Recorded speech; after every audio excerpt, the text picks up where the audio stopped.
Good afternoon, ladies and gentlemen. Welcome to another exciting Propagandacast from the host, Imperial Dane. We're off here to an exciting 1 versus 1 on Holotny Ferma. Straight after another hot fix, so I had to use a slightly short replay. Like slightly shorter than usual due to lack of, well, otherwise good stuff, I'm afraid. Still should be a good episode, just a bit shorter than normal. We were watching Sturm, Tiger, Sage6 here fighting for Germany, for the Reich and the 126th Infantry Division. Striking out versus RedxWings, fighting for the Soviet Union, for Comrade Stalin, socialism. And socialism. Yeah. Fighting here for the 5th Mechanized Corps, striking here towards the German lines. We are noting here that Sage has gone straight on for the Osttruppen commander.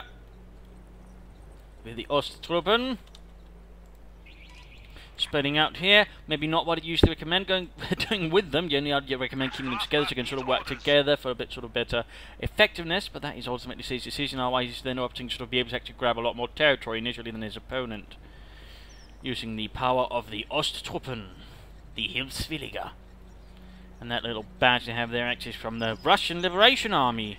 A force which actually didn't see action until late 1944-45, and I think almost immediately deserted and turned against the Germans and tried to do their own things. Overall, I don't think it ended up very well for them. So, little fun fact there. Little fun fact there. There was also a Russian SS division, which it really didn't go too well with either. Pioneers versus Comm Engineers. Points there being secured. By the way, commanders are Lend-Lease, shock rifle and defensive tactics here for RedxWings. Bulletins are mines and penal troops here for RedxWings, whereas we see MG and infantry here for Sage. Though so far, and MG42, nothing that really sort of would help his infantry. Actually, which is the Osttruppen. Osttruppen in a bit of trouble, needs to get into cover. There we go. Note though, they are not really covered, which overall actually gives the communists a chance because they are easier to hit. So you really want them sort of being properly in cover at the very least, so you both get the combat bonus, but also ensure they don't get easily horribly killed. You could, for example, set them up like this, but right now they might be in trouble. We are seeing the penal troops moving in. They will catch the Osttruppen out in the open, and that's going to be overall bad for the Osttruppen. There you go. They do make it into cover. Sadly, a bit too late here. And there you go. They're quickly getting decimated. They have to fall back. Even Pioneers caught by the MG4 to push down there. Osttruppen moving from the north. And we know here another MG4 here for Sage6. There's 2 Osttruppen, 1 Pioneer, and 2 MGs. And while the south here is lost being RedxWings, advancing swiftly. And he's getting just lots of penal troops there with his bulletins on top, increasing their lethality with their SVT-40 rifles. Semi-automatic. We have an isolated sector. It was generally handed out where was, I think, sort of possible. I don't think there's sort of any specific rules, because you could find naval infantry, which wasn't actually specifically good infantry, fighting in Sevastopol during the Barbarossa, actually fighting with them. So, I mean, you know, something's up, but I'm not entirely sure what the rules were for that. But there you go, flamethrowers for some of the Strafniki. Osttruppen moving down south. Now the Osttruppen squad encountering the common, just quick take up position here. And there you go, engagement. Osttruppen trying to make their way. There we go, but already the Strafniki are close with the SVT-40s, and the Osttruppen rapidly lose out, and they're going to go jumping on the other Strafniki. And we got regular guardians now joining in for Sage6's infantry fight.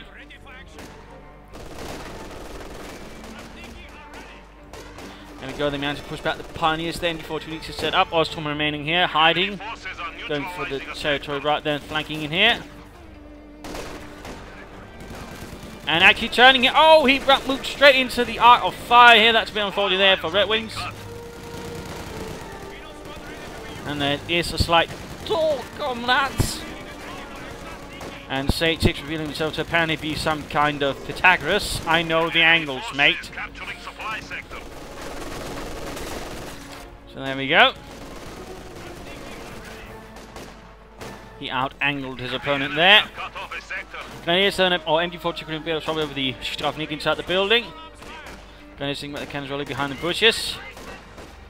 And they go going for the cut-off point as well there, harassing RedxWings troops there successfully there with the Osttruppen. The engineers will have a bit of trouble dealing in fact with the Osttruppen, though they are flanking in nicely, though we've got more Strafnik around. In fact, 4 Stravniki units, and that's definitely something you don't see every day. 4 squads of those rather hardened and criminal gentlemen. And there go, closing in on the Ostrom. And Sage there will have to quickly get away unless he fancies sacrificing them for Germany. Probably won't be shedding any tears over that if that is the case. Quick mine there, good spot for the mine, by the way, good spot.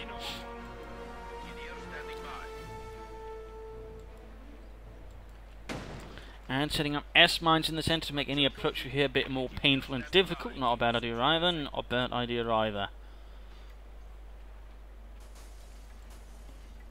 Taking up position in the church, also ensuring no one will spot and surprise him while he's laying down the mines here. Our territory is falling into enemy hands. So there we go, that's going to be a bit too difficult to sort of deal with. We've got the Ostrom here again in a bit of a tight position, sticky and unfriendly. Slowly advancing. Grenadiers arriving, so he's actually got 3 Grenadiers, 2 Ostrom and 2 MG42s. That's a bit of a heavy start here from Sage6.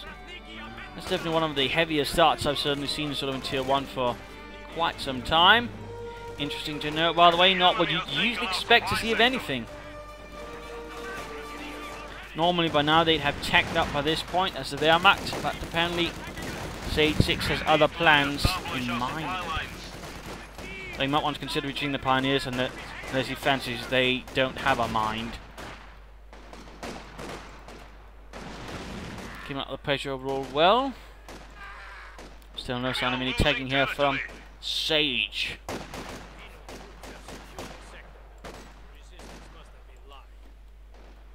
And there we go, mine sets off, wiping out the entire Grenadier squad. Rather vicious blow there. 2 Sage bunker going up as well. So still no sign of teching there. Still no sign of any kind of tech. Very heavy Tier 1 there from Sage. And the Infantry division, there he goes, charging straight into the MG42. No taking up either from Mr. RedxWings at the moment.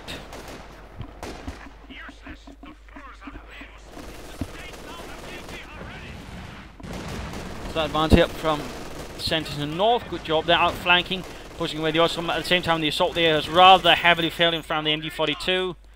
Bullets screaming down at them and leaving many dead on the road. But now we do see it. RedxWings is quick to sort of try and flank out, though he does not charge at it, which does allow Sage here to reposition it in a more safe manner. And ultimately, we do see a truck charge here from RedxWings. We are seeing Lend-Lease. Lend-Lease, ladies and gentlemen.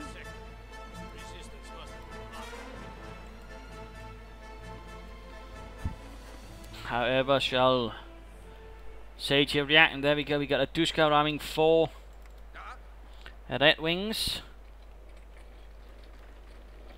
Dushka heavy machine gun. I have the men ready. I have the men ready.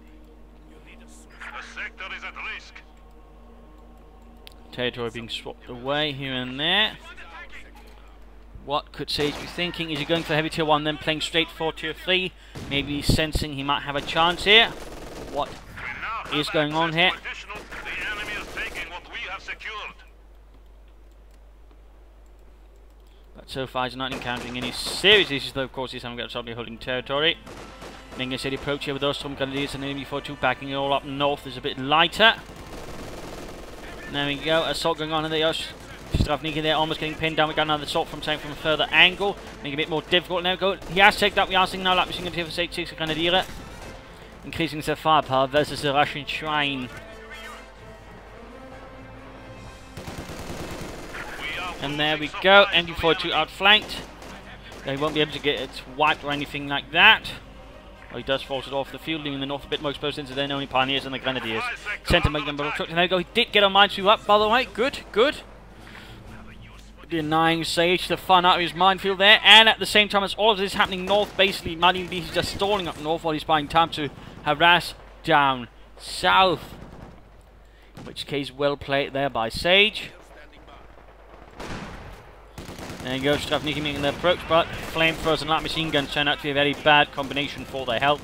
Albeit that is hardly the greatest concern of the Soviet High Command when it comes to Stravniki. Probably quite the opposite. Over to Sage here. 2 grenadiers, 2 Ostrom, 2 MG42s. He has battle phase 1. He could go for battle phase 2. He's now getting a 3rd grenadier squad. Gott im Himmel.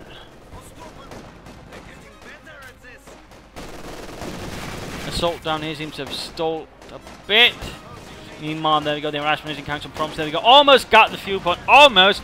But the Strafniki in larger numbers ultimately overwhelmed the Ostrom forces. And these gentlemen are not in a good position either. They have no cover to hide behind us. Their accuracy is pretty terrible. Though they could try and make a way for the crater there. But apparently they make away from the crater, leaving an MG40 here to guard. More mines up here further, limiting the freedom of movement here for RedxWings, who's by the way got from Mechanized Armor Company. I wonder what that could mean. A bit rarer you see that nowadays. But he's a bit on the back foot now. The amount of infantry that Sage is throwing at him is definitely sort of forcing a bit back now. In fact, got more infantry than the Russians to a certain extent. And he's now getting a mortar as well. He's also got a ton of support weapons. Definitely an infantry approach here from Sage. The fresh mortar crew has arrived. And a quick move here with the grenadiers with light machine gun. So he should be careful here. He could have actually encountered the Strafniki unit there with a flamethrower, in which case things would have looked anything but good. Duske getting flanked with the flamethrower, quick setting up there, and Pioneers trying to get around here. Rifle grenades, flamethrowers. Enemy forces are securing. And the grenadiers are not focusing down the Strafniki right in front of them. The gunner Pioneer's got someone else in his sights, the daft bastard. You're shooting at the wrong target, Jürgen! Now you need to get out of there. Come on, do your best. What he's thinking? Scheiße, it might be too late now. We are losing. Mortar rounds going down. Grenadiers are finding cover from the church. Come on, get those grenadiers out. Get that. Oh, never mind. Not sure why he refused to pull them out, or if he felt like there was no chance of anything there. Mortar rounds, they're getting off some good shots. And there we go, we actually got... Oh, an SU-76 out here actually from RedxWings. The SU-76M. M standing for modernized.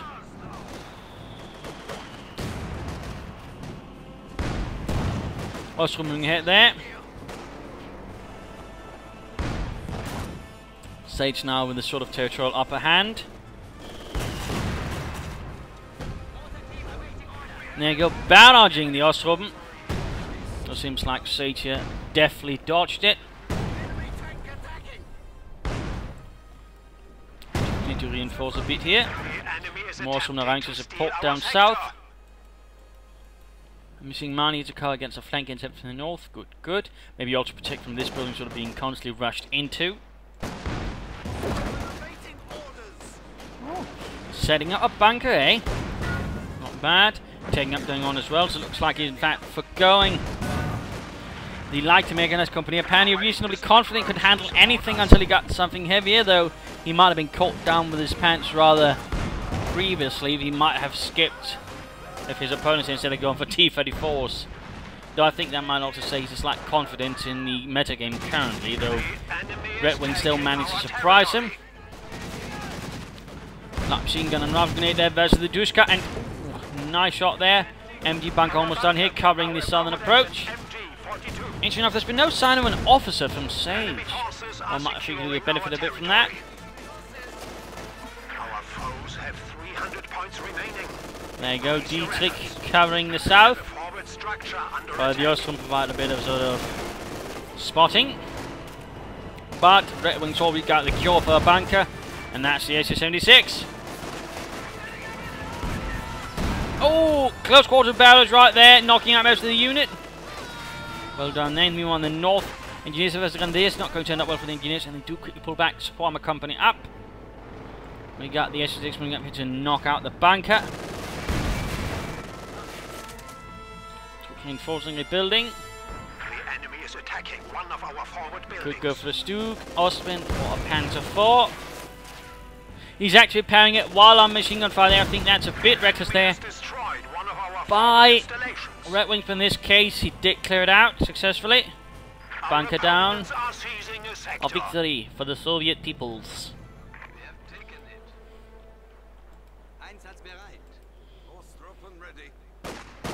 And veteran to Ostrov.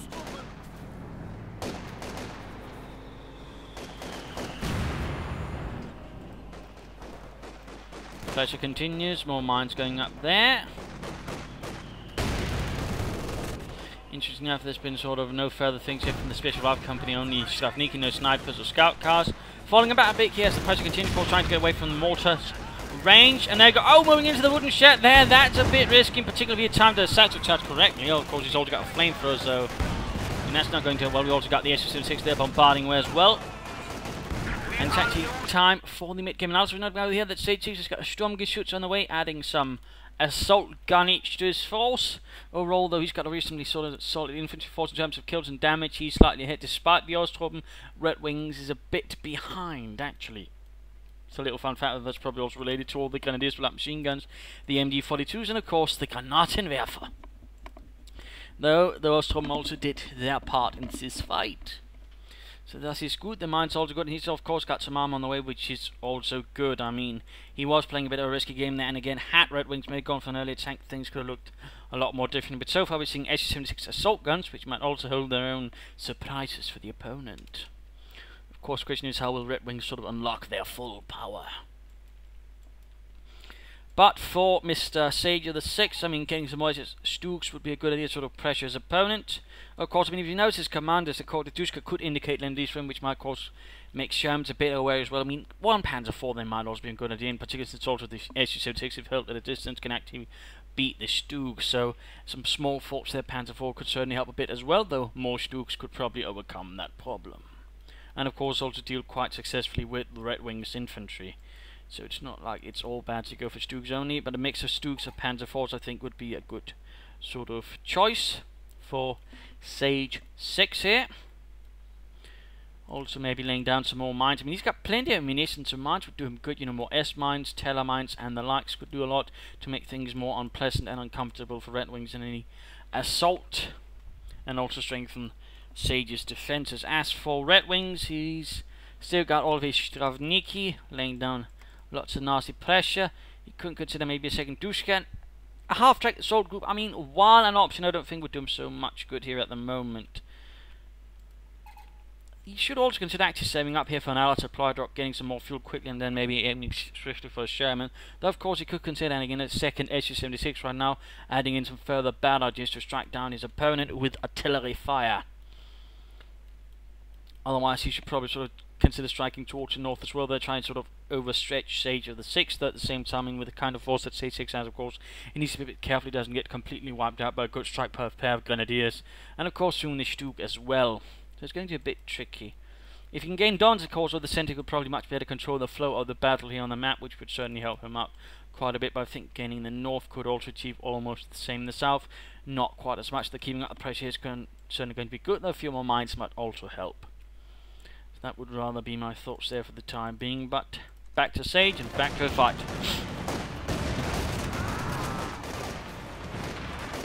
Grenadiers up north in some serious Scheiße. And toward. There you go, got the church being bombarded as well. Here the Osttruppen might want to consider vacating the premises. And they did not! 2 squad wipes in a row here for Sage6. That is actually some pretty serious losses there. He's down to 2 infantry squads all of a sudden. Now RedxWings actually possesses quite the advantage there. Of course, the Stuke will provide some relief then. We also got the Pinterman machine gun there to strike down the enemies of the Reich. Sending to support the Infantry division from the, I don't know, 210th Stuke Batterie. Abteilung.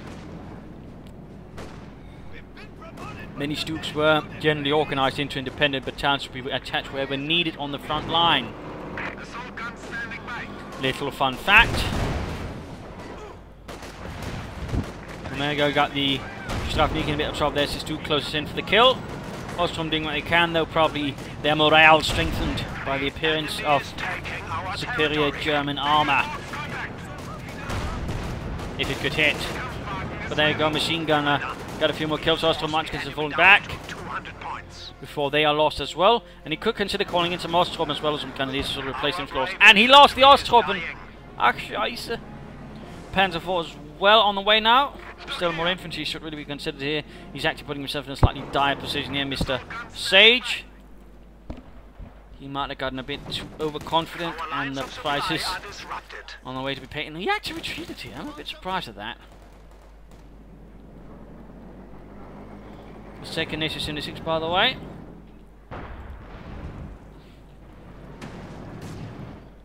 We want to move up both SS-6s to deal with the Stug.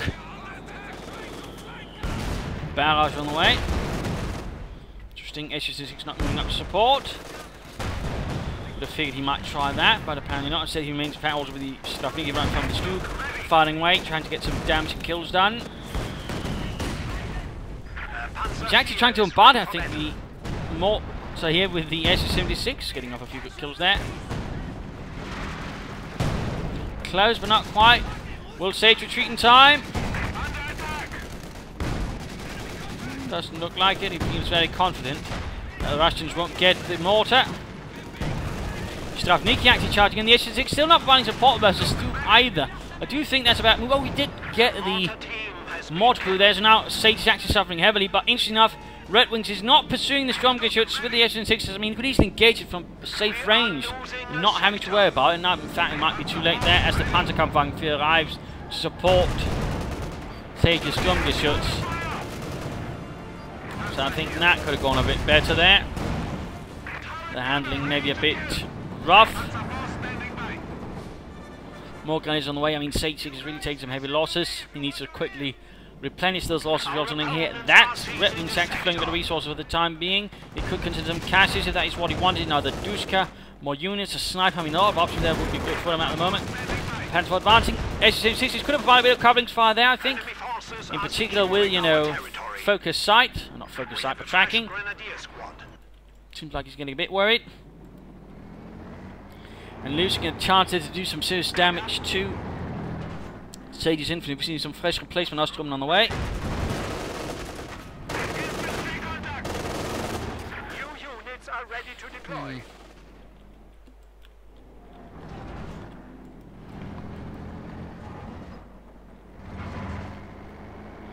No minesweepers, by the way, for Sage. That could end up badly if he charges through with the Panzer IV here.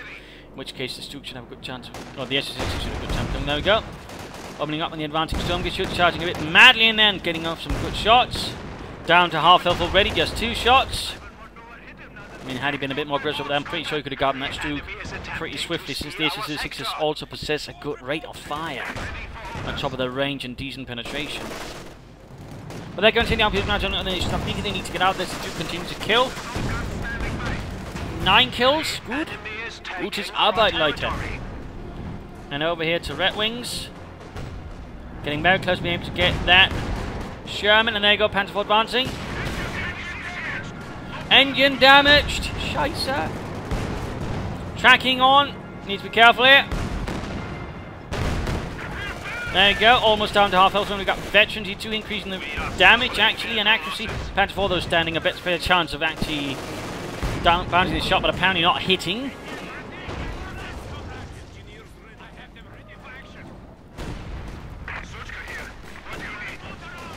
Oh, the grenades hit a mine and they might get wiped out. The veterans is going to do. No.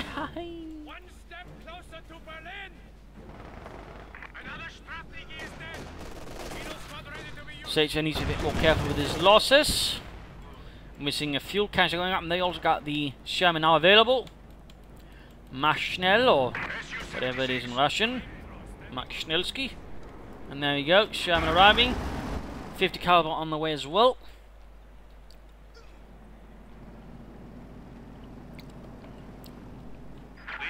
Taking what we have secured. Armor getting repaired as well, lovely, lovely. But now, RedxWings should have something a bit more durable and something the SS-6 could support a bit better. Now the barrage versus the multiple there. Oh, he could lose this. Strafniki finally. Well, apparently not. Ostrom in some serious trouble. Looks like they do barely make it out. There they go. We got the Stug charging and actually trying to flank here. That's some extremely bold play there. And what are you doing, Dieter? There we go. Got a good shot, and of course that's down to half health as well. Sage6 doesn't exactly have a lot of health either. If he goes strike now, he could actually get some good shots off there on the skirmishes, by the way. But no, he did not. And his German's about to get flanked. There you go, Panzer getting us some good shots. Sage6 good try and support here. Trying to get the MG42 on the other hand.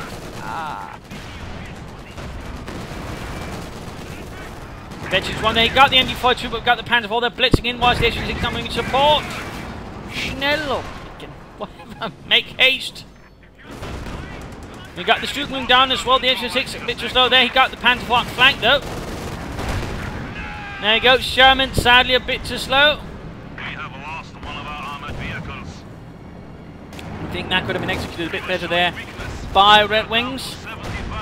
Still close to getting knocked out, but Sage6 has to get away. And there you go, target weak point. Rendering an easy target. And down, kaput. The enemy has destroyed one of our vehicles. He's still got the infantry though. He's still applying pressure elsewhere on the map. But he's in a bit of a tight spot here, but still get it. No, he could throw try to tactical charge here, maybe. And that's too late now.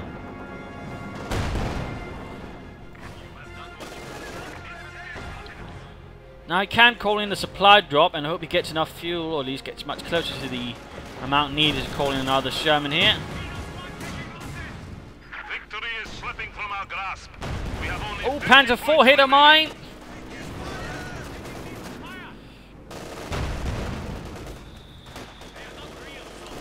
So the dangerous fighting here, and he's getting another Sage6 instead. And if only had some conscripts anti-tank grenades or something similar, he could have knocked out the Panzer IV, which is now actually Veteran 2, and thus more grievously up-armoured. And there you go, he's getting the supply drop, a bit late. He's managed to deny fuel here to Sage. Using another Panzer IV. Sage's armoured force begin to look better, and we're seeing 3 drops here.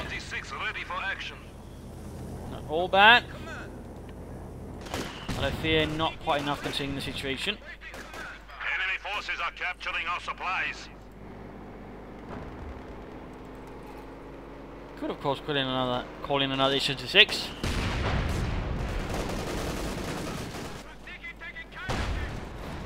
And there you go, Veteran 2 on the skirmishes as well. Resulting in something noticeably more armoured. Su-76, go ahead.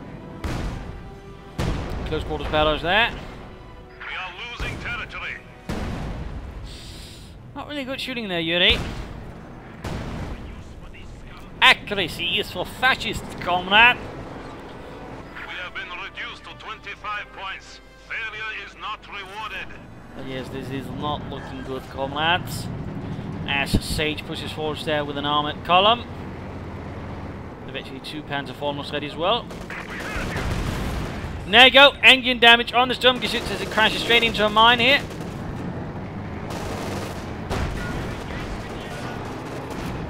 Still some time before we can even consider getting a Sherman.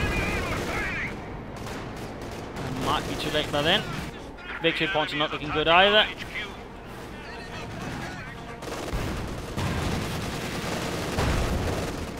Both munitions points are available for him.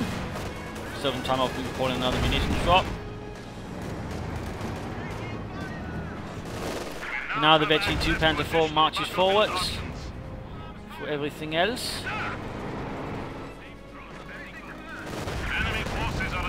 An attempt to hit a satchel charge, sadly did not work out well. He should have thrown it at the path that he expected. And there he goes! Should have Nigimung straight through this minefield. Barely making it. But only for one, though, the rest did not. Both things falling apart here in the last few moments for RedxWings. He could maybe just call in the last few moments another Sherman, and he does so without hesitation.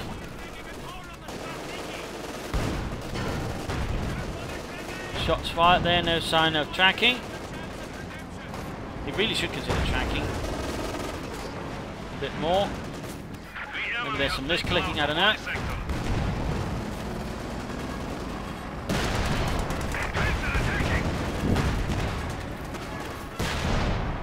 There go a bit of damage to the Panzer IV. And game over there. A loss to the Soviet Union, a victory for the Reich. A slightly different game that rather involved something less often, which is Sage6, Lend-Lease, and Stravniki in larger numbers. I mean, to a large extent, he did pretty well early on, but sort of as the mid-game progressed, there were sort of few flaws there appearing. His SS-6 usage was a bit timid, a bit withholding, which rather, again, you know, allowed some units to sort of survive longer. I mean, he had several good chances, for example, knocking out the Stug early on there, which I definitely think was a bit of a mistake there. That Stug definitely punished him for that later on. So, and he could maybe also consider some other units to sort of support here and there. And also, I'm a bit surprised he didn't try to sort of save up for the Allied supply drop as well. Maybe he had an earlier fuel catch. I mean, there was a bit of a manpower float there, and that certainly also gave Sage6 more time to sort of get into the game as well. So there were some issues there. As the game progressed, of course, Sage6 got better with his armor use. He got more aggressive, and he certainly also was able to punish his opponent much more greatly. It's a very interesting strategy that also played for him with the heavy tier 1. I'm not entirely sure why I went for it. He probably to do something out of RedxWings, so I think at the same time it was also based on the idea that, you know, he was probably going to expect, you know, something here which allowed him to go for the heavier tier 1. So, some thoughts there. Some thoughts there. He could have maybe been a bit more careful at times with his infantry, but overall, I mean, he played pretty well. So we're on an interesting fight. Definitely not what we usually see, and that's always fun. That's always interesting to see, you know, what happens then. And again, I do think with a bit more aggressive and a bit more usage of tracking, that might have benefited RedxWings a bit more. But there you go. I hope you enjoyed this match. I hope you learned something from it. If you did, why not subscribe to your friends? Share it with everyone. If not, you know, send in a replay or find some feedback in the comments. This is Imperial Dane saying cheers, and thank you all for watching.